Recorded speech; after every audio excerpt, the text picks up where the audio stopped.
Welcome, everyone. I am, oh, good. The first person to say hello happens to be a true aficionado of books of all sizes. So please do, when you're joining, tell us where you're coming from. It is always fun. I hope for all of you, certainly for those of us who are here, to see where people are tuning in from. And it really looks like we're going both directions. East Coast, West Coast, Europe, Sao Paulo, the Bronx, Vermont, Minneapolis. Yay. So, hi, everyone. Thanks for joining. I am Sarah Meister. I'm the executive director of Aperture and very thrilled to be the host of the Aperture PhotoBook Club. The PhotoBook Club was something we started shortly after I arrived at Aperture with an idea of having in-depth conversations about books and the field of photo books in a way that maybe helped teach us all a little bit more about this wonderfully democratic medium. Aperture, which was founded as a quarterly magazine in 1952, has been publishing books since 1965. The first one was actually an issue of the magazine. It is now a book, and we just reissued a 60th anniversary edition, and that was Edward Weston, The Flame of Recognition. And gosh, of all the piles of books I have here today, I don't have that. It almost qualifies as a small book. Maybe that's something we'll do in a little as debate. But this conversation in particular came out of the winter issue of Aperture magazine. And at the back of every issue of Aperture magazine, we have something called the Photo Book Review. And the Photo Book Review was founded by our former colleague, Leslie Martin, and we entered it into the magazine a couple of years ago, and it is a treasure trove of information about photo books. And there is one in particular, an article recently called Smaller Pleasures, that asked the provocative question of, is the age of oversized photo books over? And to respond to that question, I am delighted to be joined by three incredible artists, publishers, editors, book aficionados, and more, professors, Jason Fulford, Carmen Winant, and Kris Graves. So hi, guys. Thanks for joining. Hello. We're really, really thrilled to have you all here. Maybe I brought a pile of my favorite little photo books from home. This is it. That was my rule, was like I had to be able to carry it to the office this morning easily. I've also been running around the office to pick up other small books that I have and love and other Aperture small books. But maybe before I get into that, I could invite each of you to share a little bit about some of your favorite small books as a point of departure. So it was my colleague Brianna's. Oh, I did want to also, I can't begin the Photo Book Club without thanking FotoFocus. FotoFocus makes possible all of this and more, from the incredible sort of behind the scenes orchestrations of Clark and Candle Productions. Yes, if you have to leave early, the recording will be on YouTube. And so thank you to FotoFocus for making all of this possible. But so let's dive in. Jason Fulford, alphabetically, would you mind going first and sort of kicking us off? Sure. Okay. I have a lot of small books here, but I'll just tell you about a couple of them first. I love small books. The first one is this one. It's called Algeria by Dirk Alverman. This was published in, I think, 2012 by Steidl, but it was made in the 50s, 60s during the Algerian War by this photographer, Dirk Alverman. The reason it's small is because he traveled to Algeria during the Franco-Algeria War, and Wait, can I ask you one question, Jason? Sorry Yeah. to. Will you sit while you talk about it so we can just hear, even if sure. you hold up the book I in just front of your wanted to face? show you the book. Yeah. There's You more can about hold the the book book up in front of your face. I can hear you better if you're sitting. So thanks. Okay. So it says in the introduction here that the photographer's original idea was to make a small book of this because he was embedding himself with the Algerian fighters of the war. And he wanted their perspective to be seen more in Europe. So he wanted a very small book that would be easy to pass around, cheap to make, cheap to buy.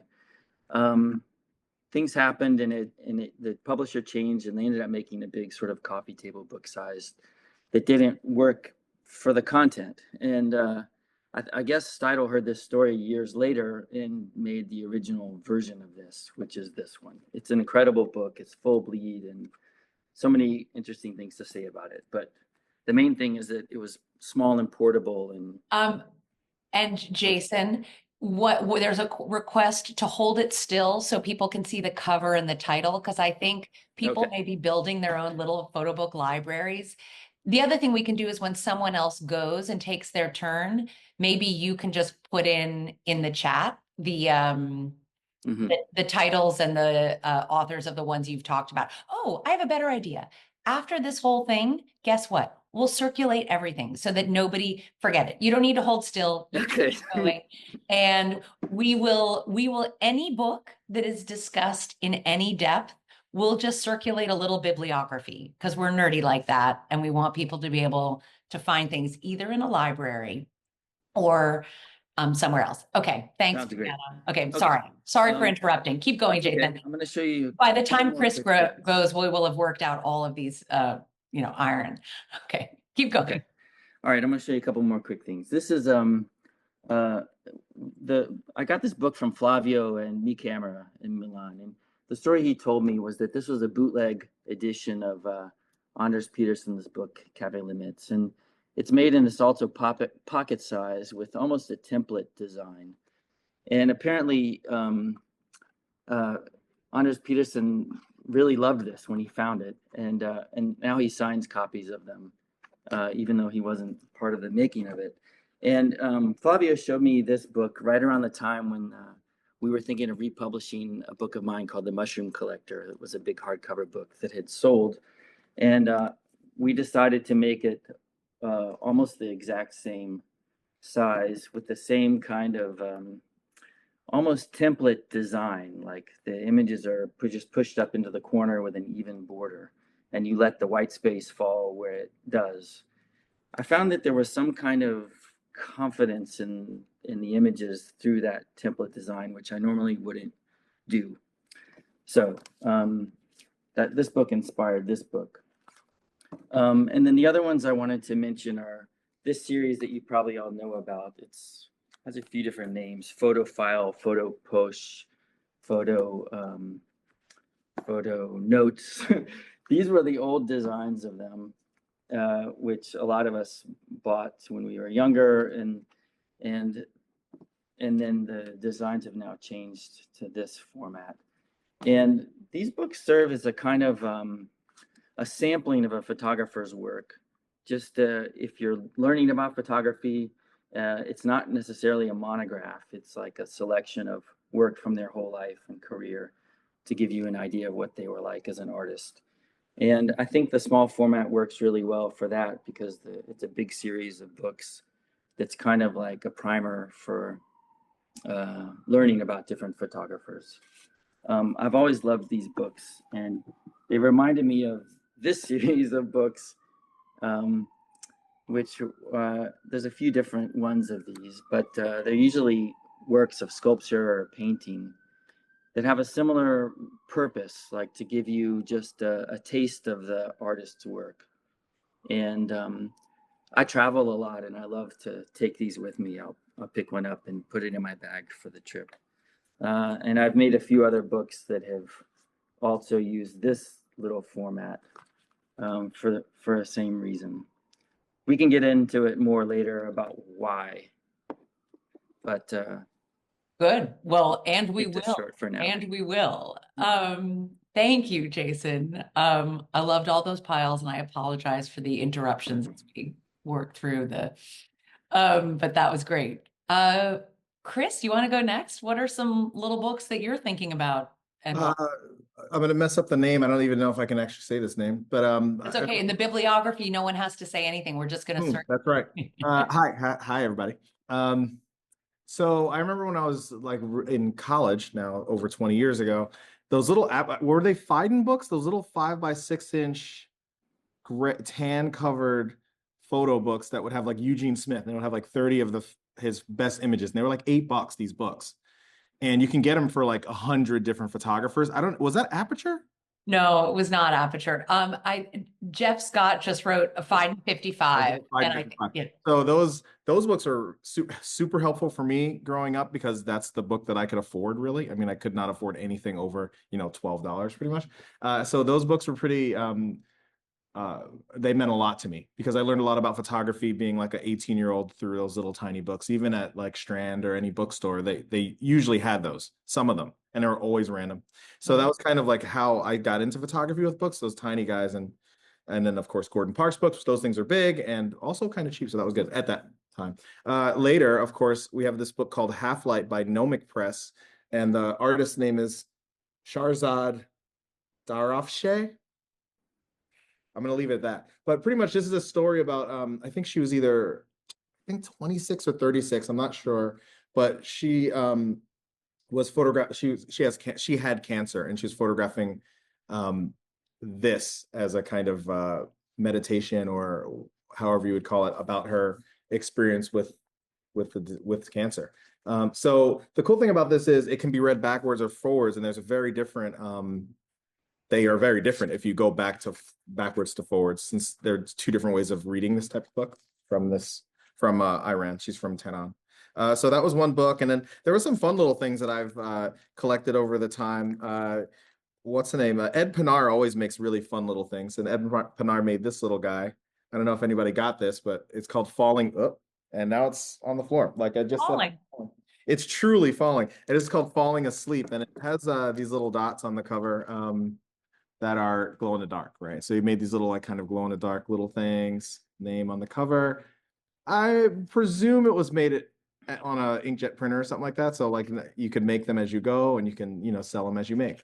So it's kind of a great way to not spend money and still have a product to sell people, especially if you can, people want to have them. Plus you're not using a lot of paper. So that was really great.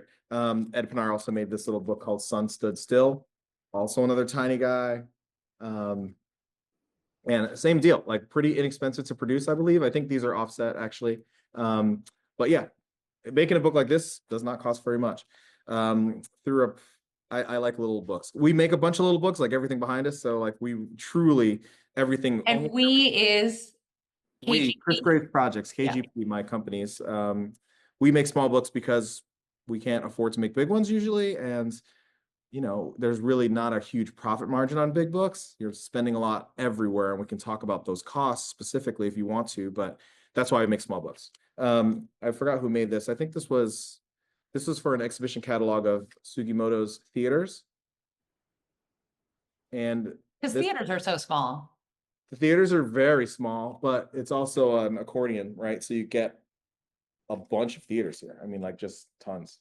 So this is really cool. I don't know if this is worth anything. Maybe I shouldn't touch it. I have no idea. But yeah, so those are cool. Like, so there's like different line concepts you can get from a small book. There's a book called La Laguna de Venezia by someone, Nicola De Giorgis. This photographer's made a bunch of cool little books also, but this one was kind of funky because they're like stamps. You can cut them out. Actually, I think that they are all stamps actually. Yeah. So same deal. You can see that you can mail them. So very cool little things are happening. And I think that, stuff like that, not crazy expensive. A friend named Michael Varenwald made a book named The People's Trust, where he ran around photographing all of the, I think New York City's old banks or bank buildings, like a straight up, I guess like a German, pretty much. I don't think he's German, but anyway. And then, of course, there's the books that help people like the Robert Adams Art Can Help, which are more, I guess it's a mix between text and photo, but like more of a textbook style deal here, which is always important and always really great because you can put it in your hand, you can take it on vacation, and it's not very expensive to produce or to sell. So we love small books here. We have a ton of them. We make a ton of them. I've probably made over 100 small books in the last 15, 16 years. So we're fans. Besides the books that we make for other people, I'll quickly say like we are always making small things. These are two zines of the Palisades fires that just occurred in Los Angeles. One by Philip Chung, who I think may be on this call. Say hi if you are. And Aaron Huey, both pretty much, I mean, incredible photographers. Thanks for working with me on these things. Very inexpensive to buy as well as produce.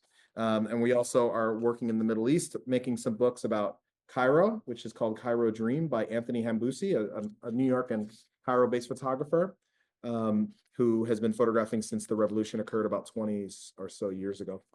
Oh, actually 15 years ago. And then Rahab Nazal's book called Samud in Dark Times. And this is a story about what's currently happening in the West Bank.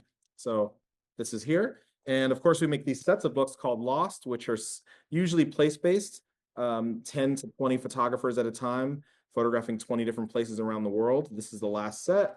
And, we have a designer named Caleb Kane Marcus who helps us design everything we do. And he's really good at his job.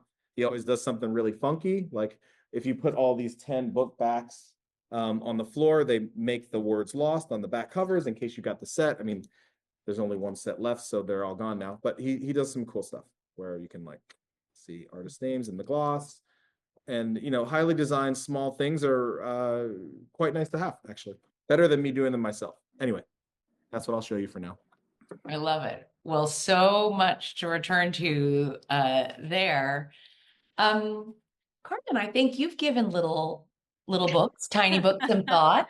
Yes, the stack that you brought, mine is the smallest. It wins. Great pleasure. Yeah.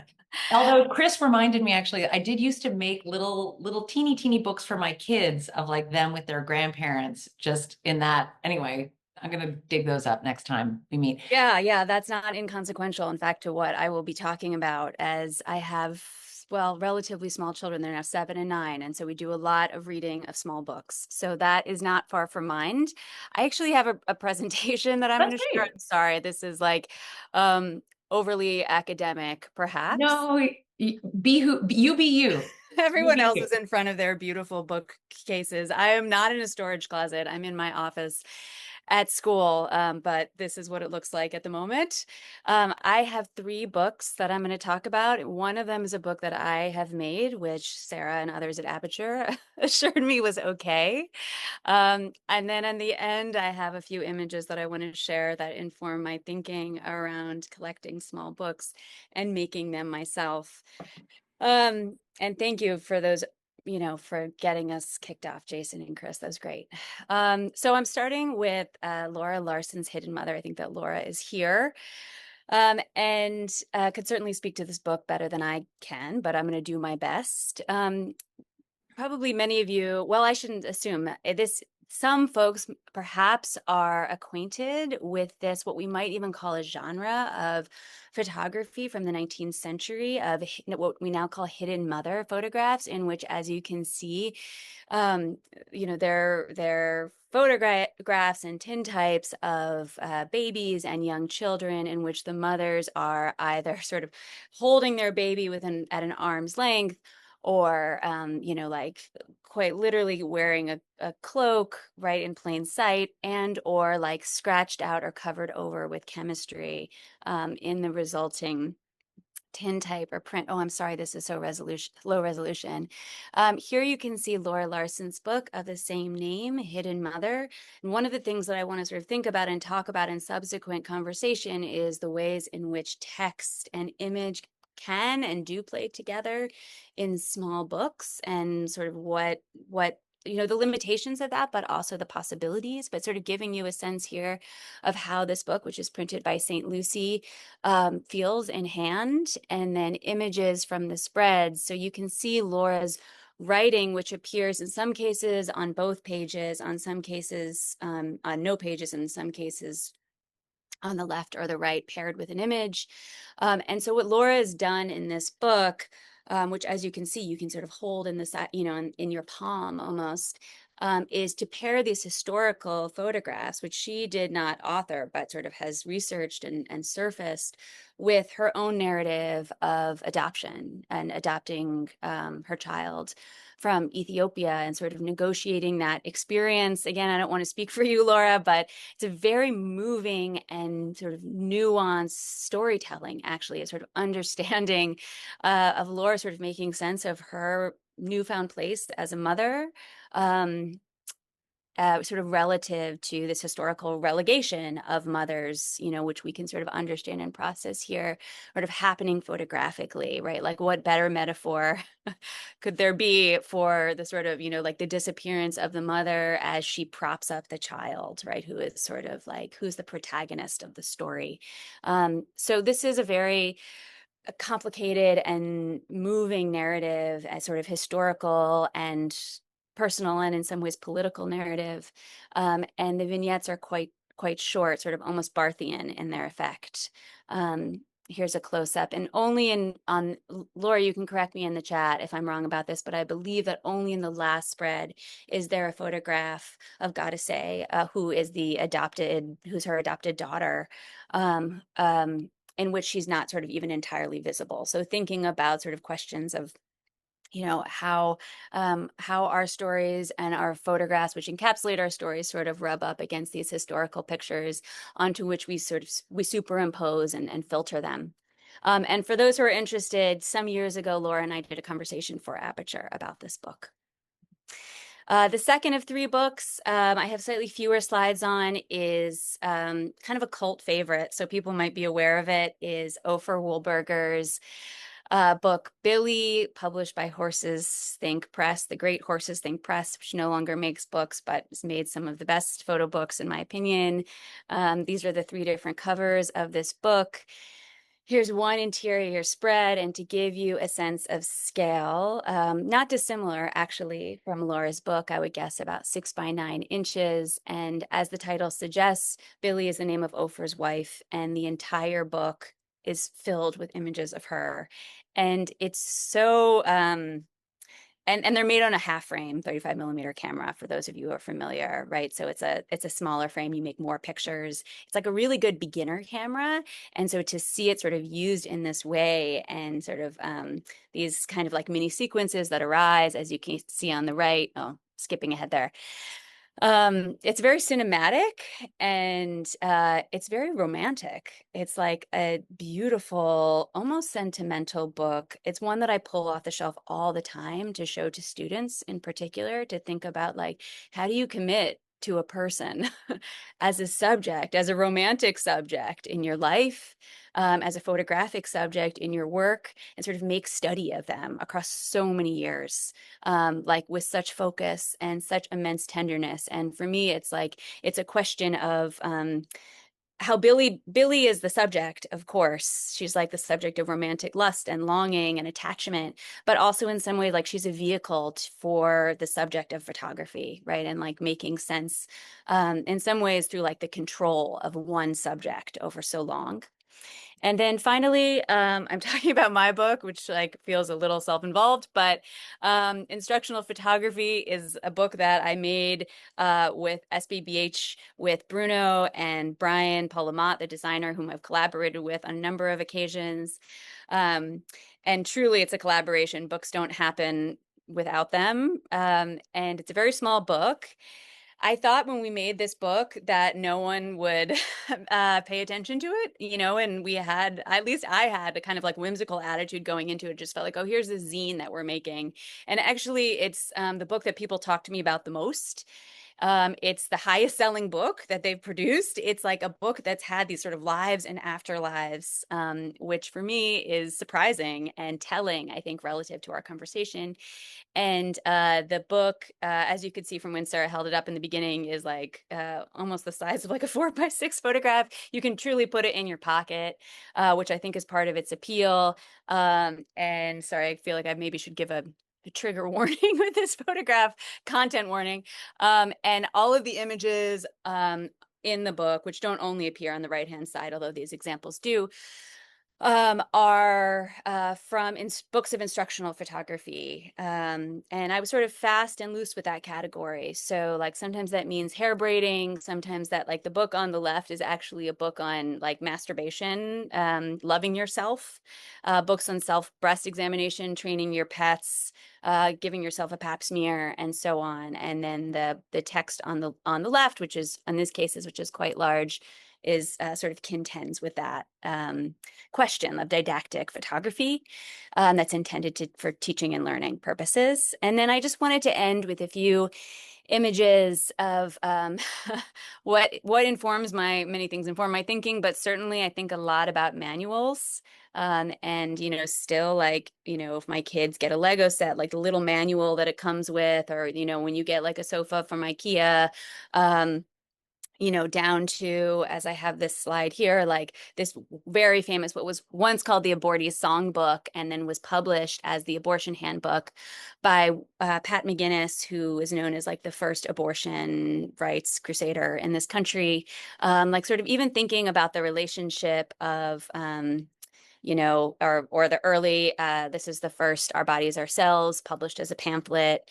You know, you can see the size of the staples. It's like about 8 by 10 or 6 by 9, sort of thinking about like how we can circulate material in addition to the content of those material as being sort of like loaded up with meaning and political potential. So I will end there. I'm sure there's a lot more to talk about. There is, but I'm so inspired by all three of this. So thank you. Maybe where we'll begin, you know, Jason, you alluded to this of, you know, the right size for a book, you know, which I think is something that everyone, you know, whether it's the instructional photographs or Kris's book, the right size can be content related, it can be economically driven, it can be source related, you know, it can have all kinds of things. So, and there have been a number of questions in the chat and in the Q&A about what do we mean when we're talking about small books? Like, you know, I'm holding, maybe I'm trying to lift. You know, I'm holding up a group of like small Aperture books, but are these tiny books? Are these, you know, do these qualify? Do they not? At what scale is something not considered a small book? So maybe each of you could answer what you mean by that. And then there were other related questions about, you know, does a zine qualify as a small, and you alluded to that, Carmen. So sort of how would you go about defining it, and maybe does it matter to you? Or do you just know? Kris, why don't you go first just to mix it up a little?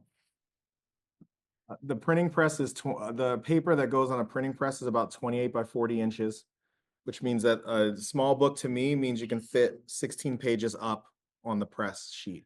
That is pretty much 6.7 inches wide by up to 9.5 inches tall, 9.6 inches tall, which means that you can make a vertical almost 7 by 9 inch book, and 32 pages are on one sheet of paper, which means an economical book would be 2 pieces of paper, and that's 64 pages. And then, you know, you can probably make that for under $10 a copy. So for me, a small book means that, you know, $10 a copy and under 9.5 inches tall. That's a good definition. Anyone else have another definition of what it is? I can jump in and say that I think about it less in terms, that's really useful delineation. I think about it less in terms of its dimension and really like more in terms of its like its weight and pliability. You know, like I mentioned earlier, like, can you fit it in your pocket? Or if I'm going out with my children, I don't want to bring a heavy book, you know, I want to bring something that feels really light. So even if it's a little bit bigger, can I like roll it up, you know, and stuff it in my pocket or stuff it in like in my bag? So for me, it's like question of sort of like mobility and how easily it can, you know, it can sort of be on your person. That's funny. What someone just chimed in the chat. Can you cuddle it? that could work. Perverts. Jason, what about you? Like, how are the boundaries? Oops, you're muted. And I'll just say for the four of us, unless there's some construction going on outside your door, you don't need to mute. Okay. Chime in. I also think about how you hold it, and in some circumstances, I think about if it's content that you want to read in a way, then it needs to be smaller. Like you don't need to use a table to look at it. And Carmen, you mentioned like some using text and image in small books. This is one example that would be on the larger size of a small book for me, but it's still more like the size of a novel. This is a book by Elizabeth Tonnard called In This Dark Wood. And it's a collection of images from an archive of street photography, commercial street photography in the 40s in San Francisco, all taken at night. And for each image, she paired one different English translation of the first lines of Dante's Inferno, which basically describe a midlife crisis. You know, in the middle of this dark wood, I lost my way. And we both felt like this needed to be the size of a novel so that you would read it. Also, this book that I made last year was a book of short stories, and I wanted you to be able to take it on the subway, for example. And some of the stories have text, and some of them are just image only. But thinking of them as stories, you need to be able to hold it without using a table. Yeah, I think that's a really good, Aperture has a series called the Aperture Ideas series that we recently redesigned, and that idea of something that's eminently readable, and even the redesign of the magazine, that was meant to be a little smaller, a little more stick it in, where do you go with it physically? Can you put it in your backpack and read it on the subway without annoying your neighbors? I do think that functionality. One of the things that I think is interesting in the piece that got us all going on this in Aperture magazine, Megan Liberty wrote, she observed that she thought that phone culture and the sort of the way in which we digest images these days also played a role. And I'm just curious if you all think how, if there is any connection with phone culture or other things. Do you see this as a trend? Like, do you, whether it be economically driven, Kris, because I think there are some excellent practical considerations, but is it just that people are paying more attention, or do you think that there actually is a resurgence of this? And do you have any theories for why? Resurgence of Interest in small books, or just sort of making small books? I again think that small books are affordable and you can still make an 8 by 10 inch print out of them. So it's kind of like, once you lay them flat again, if you can opt for that option, then you're still working with a large file size that mostly when you're looking at historic photo books, you're using one piece of paper on the right side of the page and you're getting 8 to 10 inches wide, but you can do that with a small book the same and it will cost less. So for me, it's like really, since we make so many books, I mean, we average about 10 books a year. We really think about cost. I mean, for us, that's really important. And for artists, we also work with artists that, are less supported than the artists that have names, right? So we're working with people that they're not going to be able to make $20,000 in a pre-order or and we also are paying for our own, we pay for the books. Like we don't ask artists, we pretty much don't ask artists to pay for small books. So it's just a different dynamic for me. So I'd say, yeah, Instagram and the internet have a lot to, do with the people not buying photo books, I would say. And so that leads to people not buying overpriced photo books for the most part. I mean, it's very difficult for us to sell a $75 or $65 book, but relatively easy for us to, have something that's $24 on the table. And if you like it, you just buy it without even thinking about it too much. So for us, everything's about cost. Unfortunately, that's how we work. Well, I think if you're managing to make something, great and collectible that people want to have, it's not a dirty word to think about what are the pragmatic motivations behind that. Yeah. And especially, and it's also about the work. There is some work that is meant to be seen at that scale. It's like work and design. I mean, if you work with a good designer, like I think all of us do, then any book size is possible because a good designer can make almost, anything work, even in a small space. Design's really important. I would, did you want to go, Jason? Oh, no, go ahead. I was just going to add briefly. I mean, I'm like, I'm sort of it's such an interesting point. And, I hadn't thought of it until I read that piece. And for me, I'm sort of on the opposite end of the spectrum, like in the sense of like how the engine of my practice is so analog-y, so analog oriented. And so often I'm printing small because I'm printing one-to-one. And I'm taking images from books, so I have a kind of like it's like a cannibalistic process, or like a composting, where it starts as a book and then kind of ends up is excised and ends up as a book. And so I'm not scaling up. And so for me, it's actually like about trying to retain a closeness to its material life.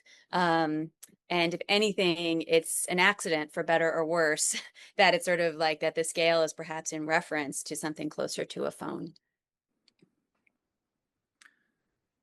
For me, there's a little bit of a red flag if a bookmaker is looking at trends and then using that trend just as something that's in the zeitgeist at the moment, mostly because I think that the size and the design of a book are also content, and that the images and the content in the book need to dictate the form of the book. And a small book also communicates a lot of things to you. It tells you how to read it, and it also says something about the work that you're looking at. So I would say that if there's bookmakers watching, to really consider, like, if the small size is correct for the or is appropriate for the work that you're publishing. Yeah, I think so. I'm going to bring one other element into the conversation, maybe circuitously, which is that if I take Carmen's book out of my pile that I brought, and I take Marilyn Nance's wonderful Last Day in Lagos out of the pile. So I take off my smallest and my biggest. The middle of my pile are, and this is just like my little pile at home of little books, are these three. Now, one is a wonderful, well, we can debate whether we call this a book or not. It's Jim Goldberg's fingerprint. What does he call it? Oh my gosh. Let's think. Fingerprint, actually. I got that right. And I'm lucky. I got this as a gift. These are reproductions front and back. And again, to your analog point, Carmen, these are the scale they are because they are the scale they are because they are the scale they are, so it couldn't, the box, I guess you could say the box could fit them a little bit better, but maybe that imperfection of the match of the scale of the box and the prints, and the very human fingerprints on the back, it's like, it's exactly what it should be, Jason, to your point of it not following a trend. This doesn't fall into the Kris Graves, oh, you spared any expense. I would say Stanley Barker and Jim Goldberg made something that is such a beautiful, facsimile. It almost feels impossible when you hold it. But then I think also, Jason, to your question of time, this is another book by Raul Garces that I can't read. It's a wonderful book that my dear friend Tiago Nogueira, who's an amazing Brazilian curator, gave me. And all I can do is look at the pictures of these books because my Portuguese is so poor. But I find it a wonderful little book. And this is one that Cossack Naifi published in 2005. But Tiago gave it to me in 2022. So it's like, it points to me to like how a little tiny book can be a wonderful gift. Like, Carmen, I imagine part of the popularity of your book is like, or Kris, even for what you're talking about, is like, can you give something to somebody as a signal of just friendship or connection or whatever? And my last example of that, and I'm only limiting myself to my little pile, was this wonderful thing that the amazing photographer Alex Soth sent me with a little note on on another little analog print to Sarah, my fellow enthusiast of ping pong and pictures. So this is a dialogue between Jeff Dyer and Pico Iyer of found photographs from Alex collection that are all about ping pong. And I happen to be married to a ping pong enthusiast. I have my 2 grown children. Carmen, may yours have the same kind of friendly competition over ping pong mine. But this, I think there is something, the scale of it, it felt like when I was at MoMA, I mean, and even now, it's like you don't accept a gift that's worth too much because it can skew your, but this one I accepted with joy and and I feel grateful for it every day. And these things, because they're little, they aren't coffee table books. They are things that you can, even just on your shelf or your counter, that bring me joy. So those are my 3 little books. But maybe thinking about generosity and little books, maybe that's I'm curious, how many of the books that we've been talking about, who gave them to you, Carmen, and where, who do you give little books to? Yeah, this is I mean, there's many things I love about books and little books in particular, but this is probably my favorite feature. I love that categorization, that classification of generosity, because it's true. It's not just about what fits in your pocket and what you can easily sort of travel across an ocean with. It's really about reciprocity and exchange. And it's harder to part with the $75, $125 photo book or whatever. So, this is only maybe adjacent to your point, but a slightly larger book of mine, which I don't have on hand, called My Birth.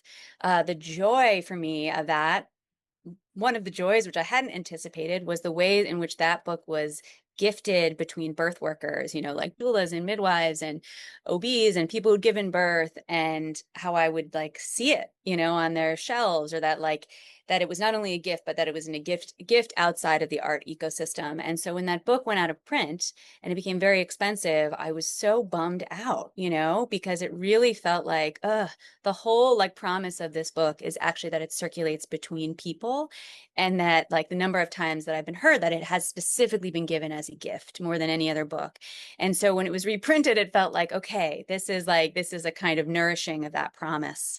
And so all the more so, that book still is $50 or something. So all the more so for a book, absolutely, that's $10. And to Kris's point, is just feels like it's more possible. It engenders more generosity because of real life circumstances and what people can do and afford. So I think that point is really well taken, and it happened, as I said, in a sort of unanticipated way for me with that first book that I made, and now I have it kind of baked into the premise, of thinking about, okay, how many books do I want to request? I want to request double the books, like this abortion book that I just made. I requested more from Mac. Because I knew that I wanted to, immediately send out 25 of them to the abortion care workers who provided material, so anticipating that premise, and having it sort of shape the nature of the book in my case, but also technical questions, how many copies I get back from the publisher. That's maybe slightly adjacent to your question, Sarah, because It to do with small ties into it in an interesting way. And actually, speaking of reprintability, because I think that's also at the point of it, it's can you, and this is something I will say in my old life, I never understood. And my colleagues at Aperture have been very patient in teaching me that, Jason, part of the magic of a book like this is its reprintability, is how do you help keep it so that anyone who is interested in asking these questions can do it, and it doesn't become a precious object. It doesn't, and can you make decisions at the beginning that then, and Jason, do you want to talk a little bit about the or, you know, I mean, you can talk about this in any direction you want, but talking about reprintability in little books Yeah, and it also gets to and gifts. Yeah. this photographer's original idea for this book, which is Right. sort of a classic like trade paperback category, where maybe you make an initial book in a hardcover that's more expensive and larger, and then you make a smaller paperback that can be more widely bought, you know, and distributed.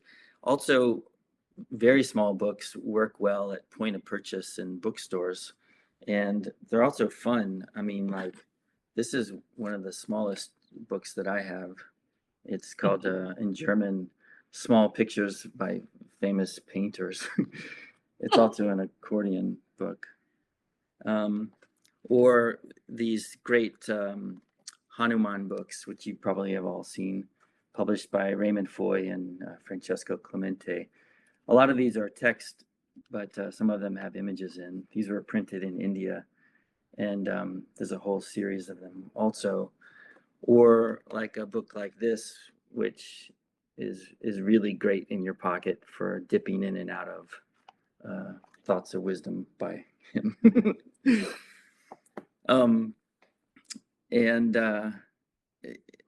there are times when you want the pictures to be large and be seen in this beautiful way, and then there's other times when you want the content to spread more broadly, and the size really helps that. And I think that they're fun too, is not, you know, like that you can be more generous with them, but it is nice. They are fun, which isn't a bad word in my mind. Kris, you have any thoughts about gifting and little books? Gifting, we do a lot of gifting. I mean, I do a lot of lectures at colleges and institutions, so I'm often giving books that we've made to people in classes. I mean, students and teachers a lot. So we do that a lot, and we do make extra books just to do that. I mean, we make extra books because I'm on two boards, one being Blue Sky and Portland's photo gallery. And you know, every year I give Blue Sky a bunch of books to give to board or to members. So we make extra books for those things a lot. I mean, big or small, I think it's important to have those available for curators and, you know, librarians. Like the Brooklyn Library was at the Black Zine Fair this last weekend, and they came to the table like, we want to show prisoners and Rikers some of your books. Would you be willing to just give them to us? And I was like, you can have whatever you want. You know, like, it's for the reasons like that, of course. So all that stuff, we will give away anything. If you want a book from us, come to Queens and you'll get a book. You know, that's kind of how we do it. Sometimes they can't give you a book because it's sold out and it costs a lot of money. But besides that, like, you know, we can work on it. Yeah. So for presents all the time, I mean, that's what we do. We want people to have the books. Yeah, I think it's almost like little books help foster an idea of generosity that feels somehow within reach, and then makes it, oh, look, somebody, there are people who have received your books as gifts, Kris. They're noting that in the chat.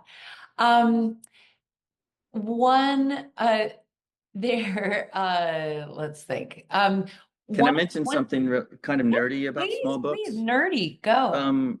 When you scale down a book, you also need to make the paper thinner, or it doesn't open well. Just a simple thing. I think, how do you lay flat binding? It is an interesting question. This book actually has a really interesting way of binding, where you can see that the spine is not attached to the block of the book, and it also just on a 1/4 of an inch of either side, it's not attached, and it allows the book to open up really wide without cracking the spine. Do you remember what that's called? That's called OTA. Thank you. Auto bind. Okay, thank you. I was like, I know there's a word for that. I just can't remember what it is. It's good for big books like that, because flat, like, you know, flat laying books, if you keep laying them flat forever, they could get damaged pretty easily. I mean, this is what a Swiss bind looks like. So you can see that everyone has seen a book like this, of course, with stitching out. But of course, it's, when you see it this way, it's only like half of what we just saw from Jason's book there. But the auto bind is nice. It is a nice They do it right. Yeah, if you do it right, exactly. And I will say also to the gift, it means a lot, you know, to photographers, for instance, with whom we've done our Aperture's workshop series. I don't think they fall into the category of small books, but I think to tie together, you know, what you're saying about teaching, keeping things in print and lower price points with a student audience in mind, it's like you think about that mix. And I think it does mean something to be able to give something away and know that you're and I think too there was a note that some, you know, education should be free but not at a loss. So I will say yes, in defense of nonprofit and for-profit publishers, this I do think maybe one last question and then we'll wrap it up. But you know, this is a digital era. There are questions in the chat about, you know, AI and the future of publishing and things like that. And my feeling is, I would be curious to hear each of you, you know, look forward and sort of how do you see where we are? But I also think that the work that we're doing, Kris, I don't know how you feel, but people are buying books. You know, they may be buying smaller books. We may need to do more work to subsidize them to be able to keep them at those prices. But I think that even younger audiences, it's heartening to me to see that people are collecting these things, are inspired by them. And so I feel not I'm not despairing about the future of print publishing. I think that actually it's almost like every challenge that gets thrown its way makes the question more interesting. But maybe each of you a little closing reflection on, you know, where we are, how digital processes and AI and that may factor into it or not. But Can't wait to make my first AI book. It will it won't be of my work, but it will be of somebody else's. And okay. that's a different art form. I don't think that's photography really. So Yeah, I agree. like making an art book, it's just a little different. Mhm. I forgot your other question already. Well, it's just sort of like, do you really, are you, you know, you're surrounded by books. If I look behind you, I asked you at first if it were a real background, you know, or a virtual, you know, one, AI generated even. And you pointed out these are all real books. These are real things you make. So how do you see those fitting into the universe? In other words, it seems to me that whatever your doubts may be, you're in it and you're responding to an interest that's bigger than you. Totally. For us, we want these things to be these books and the artists that we work with and collaborate with. Since it's such a small team, it's me. We have a few part-time employees, but it's me and the designer and the artist working as a triangle to make these books usually. For us, my goal is to get institutions to buy these books, libraries, museums, and that way that the artists can get collected by these institutions and use that on their resume to get big things in the future for them. Marketing, of course, we try as much as we can to do that. We sometimes can pay for it, which is good. But yeah, so we keep it pretty simple. I mean, I try to sell everything myself as much as I can so that I know exactly who bought it so I can sell them something in the future. That's kind of how we run this thing.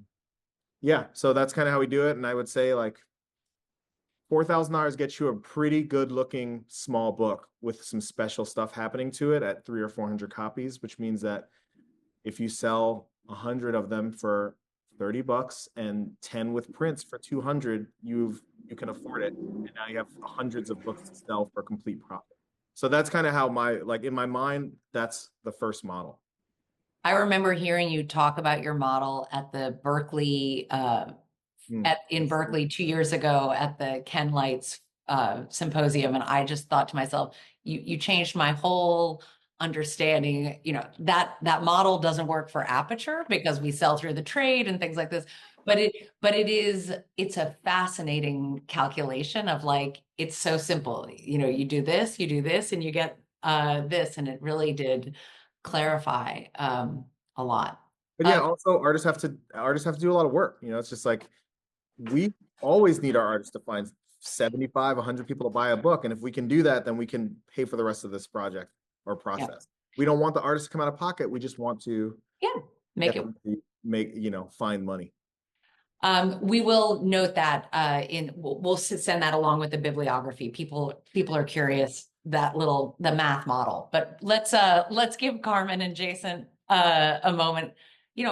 Carmen, where do you think we are with this today? I mean, I have my own. I'm not a publisher, No, I have my own hardly. sort of proclivities. I don't claim to speak for everybody on this moment and on this question. I mean, I am somebody who was like making zines as a teenager. It's not an accident, that I ended my initial slideshow on the Pat McGinnis image holding the abortia songbook. I think we are in a moment in which this sort of like cheap, again, this is my own bias, but like where my interests lie, but where this like cheap model of like making and circulating information is really, really necessary, and to do that in a stealth way, and actually ironically enough, like off the internet, and at sort of as much as we can, sort of like, not to sound too conspiratorial, but like beyond the reach of the surveillance state, considering everything that's going on, is like, that's an interesting question actually for publishing, photo and non-photo alike. So I don't know if that makes me feel like optimistic or more despairing. I think some combination of both. But that's where I'm sort of interested in that nexus at the moment. I think the nexus between optimistic and more despairing characterize a lot of us. So, yeah. All right, Jason, you get the last word. I'll just share a couple of thoughts about digital versus analog. For me, they're both really useful tools for different things, but I think the digital formats are basically built for speed, and books do the opposite of that, and that's one of the reasons I love them. You just naturally spend more time with a page of a book than you do an image on a screen. I don't think you can fight that, but you can decide which format to make something in based on that. And when I'm making a book, I'm always going back and forth between analog and digital formats. Like usually it starts with images, small, printed out, actually playing with like a deck of cards, thinking about editing and sequencing. Then it will go into the computer, and then it needs to come back out again on paper and then back into the computer. And each time it changes, the idea gets more tight. These are just some examples of when I'm making a book, I'll often make a really small, I have a spiral binder. I'll make a small version that I can carry with me. This was done with padding glue that I can carry with me and make notes in, and So these are all works in progress? That's right, yeah. And so eventually some of these will be larger books, some of them are smaller books, but it's important to, for example, if you're looking at a PDF, the pacing happens a certain way as you're scrolling through on the screen. But when you print it out, the pacing is different just because it is.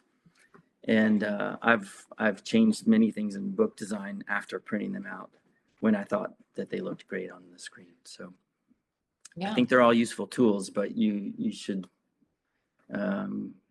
use them as as tools that way. Yeah, well, Carmen noted she loves the spiral binding. I agree. I think it is something different that helps you slow down, and that's partly why we started this photo book club. It's partly why we put the photo book review into the magazine to encourage the kind of slow thinking talking about it, because it's an alternative path through a moment of a lot happening, and I think it's what gives me optimism. So thank you to all three of you for joining us today. I knew there was no question that each of you had something special to bring to bear on this. Thank you. We'll be back in touch for those reading lists to share them. Thank you to FotoFocus again for supporting us. Thank you to my colleagues, Brianna and Alex and Clark and Candle Productions for making all this seem so simple and so easy, and making it possible for us to dive in the middle of faculty meetings and book building, and Jason's going on press tomorrow. And so just thank you all for showing up. And we really appreciate everyone signing up for the PhotoBook Club. If you don't subscribe to Aperture Magazine, that's a piece of, we're giving you a discount, but it helps us do what we do at Aperture. So thank you for that. And looking forward to the next one. We have Anmi Lay and Stephen Shore on June 9th, talking about Small Wars, and another book that we were recently bringing back into print. So thanks, everyone. Have a great day. Peace. See you soon.